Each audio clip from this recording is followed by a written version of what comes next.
the 1 becomes cool.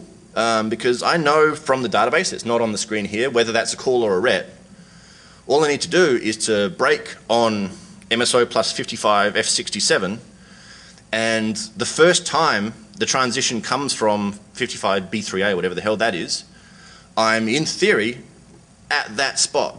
I've like replayed time, which means that once I've broken there, I can inspect memory, I can see where my input file is, I can see like what's gone wrong, I can have a look at the disassembly, because I have the sequence data.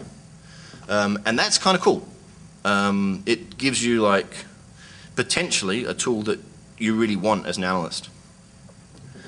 Like it might not help at all, like it might be impossible to localize the bug, but you got to remember you don't always need to localize the bug. Like these 010101s, like no one's going to give a shit except Microsoft where the bug is, because you've already got like EIP control.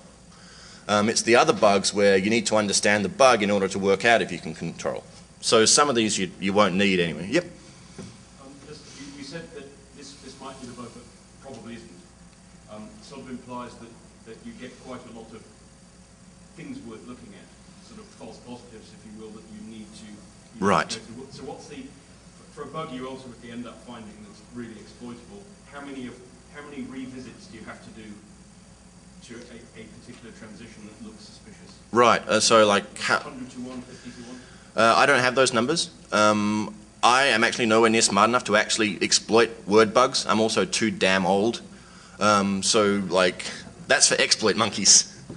The tool is like designed to be a leg up. So the idea is that if I give someone a bug with this trace, with like a few things like, hey, you might want to look at these 20 functions, then that's going to be way more valuable to them than, so, look, here's a file, off you go.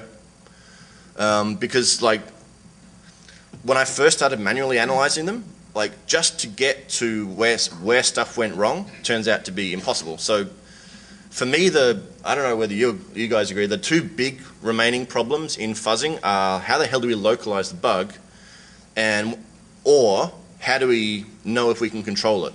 So the first one is localization, the second one is taint analysis. So I'll be going to Charlie's talk right after this to look at taint analysis, and this is like a bit of a vague stab at localization.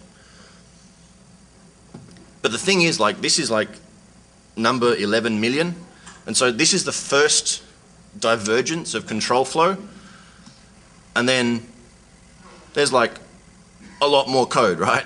Like a massive, massive, massive amount more code. If we go to the end, we're millions and millions of calls after that point. So that's why you can't just like go, break, ooh, that looks interesting, break, yep. So Ben, in terms of trying to localize, so you're saying, I already have kind of a file that doesn't have an exploit, I know I already have an exploit, so this is all just trying to figure out, okay, once I have these exploits, here's how I localize. Yes. Easily you could go down all these different paths and you just had a different input file.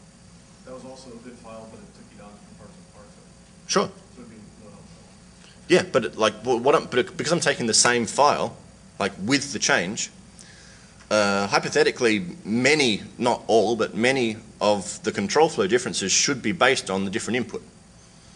There's other stuff you could do, which like I'm not going to go into, but there's a lot of different ways. The hardware analysis guys, like I was talking to Yob de Haas in Malaysia, and the hardware analysis guys have this problem as well. Like they're looking at power signatures. They've got an external Oracle, and they change the input file all the time, and by looking at the power signature, they can like subtract stuff and eventually work out where there's trouble, which I think was where Dave was going with the frequency analysis thing. Like if you ran like many different changes and then subtracted out or averaged out all the differences, you might get something as well. But I just haven't done that.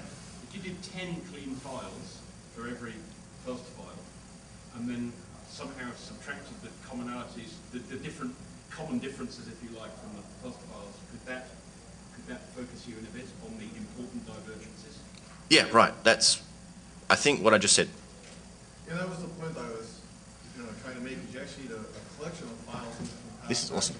Yes. Even though you found the exploit file, they may be going down all these different paths because they're legitimate paths. You just happen to put the right parameters in across the different. Well, they are legitimate paths. It's in the module, right? It's a path that's supposed to be there. But the thing is, like, something that we changed made it change control flow. and then later, after it changed control flow, it went wrong. And then, so if you want to get to the root cause, then presumably the root cause will be sometime before a major divergence. There will be some false positive divergences, but the root cause you're looking for, if you want to understand the bug, will be before one of those. You know, it's going to be like a branch or whatever, and then it's going to go wrong.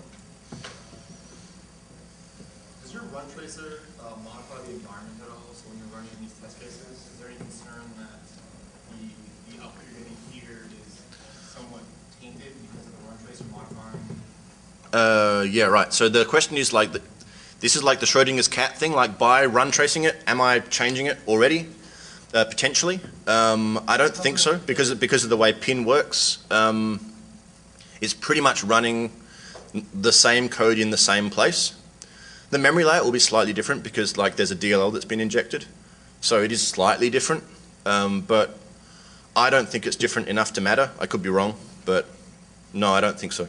Okay, what's the slowdown you're getting on your test cases that are causing exceptions with your run tracer? Yeah, okay, so the question is how much slower is it to trace it? The answer is I don't care, because I'm only tracing a tiny percentage. I'm only bothering to trace files that already look like they're worth spending time on. And the post-processing to generate this kind of stuff, because it's in Ruby and I suck, is like 3 or 4 hours anyway. So whether Word takes like 30 seconds or a minute is like not important to me at all. I just wanted to compare notes. Yeah, I think it's, the pin guys say it's in the order of like between 2 and 10. But even if it's 10, like, don't care. So if I quit that,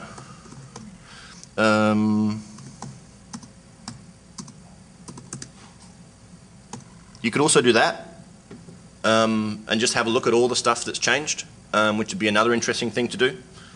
Like, I'm all into like doing like advanced crash analysis with awk and grep. So there you've got like all of the control flow differences. So you've got all the places that you might want to look for a potential bug. Yes? You could run the tracer on 1% of all of your test cases, even the non-exploitable ones, and use that to determine which test cases caused something interesting to happen, and then use those as starting points for your fuzz later. So you get to deeper and deeper parts of the code. Okay, so I could run the tracer on some of the test cases and then use those as re-input into the fuzzer. To decide which ones to use as re-input. Yeah, I could probably also do that without the tracer though, right? I could just take like files that looked like they were almost interesting and remutate those, which is one of the things that I'm like doing. The other thing which is also kind of interesting is like if you're running what I now call Miller fuzz, like Charlie's now like live forever in script form. Like Charlie's fuzz sprays random shit in random locations all over the file, but it makes many, many changes. So say you get a crash, like my fuzzes change something quite small, like it'll change a few bytes. So if you get a Charlie crash, how the hell do you know what it is that caused it to crash, right? You diff it and you've got like, oh, there's like 600 changes, yay.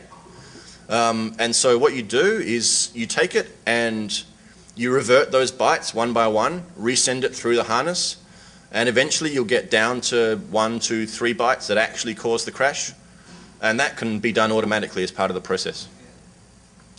Yep. For the feedback he was talking about, how did you say you were doing without tracing? How were you figuring out which files were interesting and just one that caused itself? Okay, so like how I don't do this, but how would I pick which files to put back in for remutation and feedback? Oh, I thought you said you already did. No. I would just pick crashes. I don't, like the thing I don't understand is how tracing it would help, right? If it's crash, then it's a crash. I take it like and it looks interesting, then I can use it for remutation. Like if it's not a brain dead crash, it might be interesting to take that. Like if it's like already a win, then I wouldn't do it, and if it's already a dead loss, I probably wouldn't do it. But if it's like in the middle, I just pick them out. Like I look at the summary and there's a, that almost looked good. Yeah, taking crashes is easy. Is that like until question time or until like you wrestle me off stage? Okay. So 5 minutes until I'm wrestled off stage, which now makes it officially question time. Like I know it's been like question time for like the last 15 minutes. Yo. I put points in time and I overestimated my ability to navigate So, got here really late. But your test cases with the OLE, are they strictly opening these bad files, or are you doing more than that with the files? I just open them. If it doesn't crash on open, then it becomes uninteresting to me. There are some areas where I thought about looking at, like, you could fuzz just OLE calls, right? You can do anything inside Word with OLE. So you can get the method, scriptomatically determine what parameters it wants. And so you can just like call random methods with random parameters inside Word, and surely something would go wrong. But it's not cool. Like, a bug that owns you as soon as you open a Word doc is cool. Anything else is not cool. So that's all I'm looking for. Okay. Yep. Do you have a sense of, sort of guesstimate sense for the reliability or the crashability of opening OLE2 style files to opening the newer docket, the zip type files? Ah, yeah, right. No, I don't have those numbers yet. The only ones I've looked at are .doc and RTF. RTF is surprisingly easy to crash. I've not yet looked at the zipped up stuff. I've got code that I'm almost done writing. It's not that hard, right? You know, you unzip it and there's a bunch of XML files, and then you take anything that looks like a binary blob and you mess with it, then pack the whole lot up, which is much less complex than a lot of the stuff that I do now. It's just I haven't done it yet. I would imagine that it's not going to be that much harder though. Tom may disagree, but yeah. You mentioned that it might be assigned exploitability if the EVP and ESP are inconsistent, but this wouldn't work if they're using frame pointer optimization, so the EVP is just like a general purpose register. Have you run into that at all? I haven't, but if ESP's blown, then it's funny. Like, if I don't even know if they use like frame pointer optimize, all the assembly I've read seems to indicate that they're not, but you know, ESP I think is a pretty sure sign. Like, if ESP is like FFFF something, then shit's gone wrong. I should mention, if you're grepping through bang exploitable things, like, good stuff to look for is anything that says unknown symbol, because that means it's like out of module space, and that's good. Look for move byte pointer EAX AL, because that's 0000. The opcode for that is null null, and that doesn't come up that much in real life. And yeah, obviously like AVs at the instruction pointer, and then you just like grep through and look for shit that's not proper ASM, which obviously you'll be able to spot instantly. No more questions? Shit, that was easy. All right. Awesome. Thanks, guys.